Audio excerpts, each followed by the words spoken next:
Kiran, yeah. Dr. Naik, in the Quran, riba is mentioned, and riba means usury. So interest can be a part of riba, and there are other parts that is for forms of usury. So if a project is to be passed, for trade is going on, and there are various bureaucratic circles here in India, we've got to pass through our projects, and it requires bribes and all that. So if in doing so, if we put that money into that, and return we get the profit by giving bribes and okaying the thing from the officers and all, and is that usury or what? So I pose the question that since we are living in a system which involves a lot of interest, and if you do a business project, whatever riba money you get, you can use it for bribing. No, the question is that suppose we take the money from a bank, from an Islamic bank, and we for a business, and for that take the money from Islamic bank. From an Islamic bank, and if we want to pass some projects and all, it goes into the bureaucratic circles, and we've got to pay some bribes from that, that money. So is that money also that the profit comes into account of riba or what?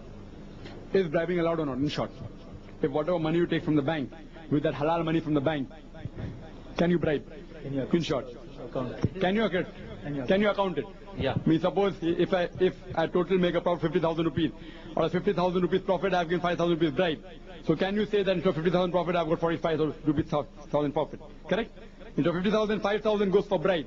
So deduct that from the profit, and the balance profit, net profit is only 45,000 rupees. Correct? Brother, firstly you should realize that bribing is haram in Islam, irrespective whether it's some haram money or halal money. Accountability comes later on. You're not allowed to bribe. It's clearly mentioned in the Quran, in Surah Baqarah, chapter number 2, verse number 128. It says that squander not your wealth amongst yourself in vanities, nor use it as a bait to the judges. Bait to the judges means bribe.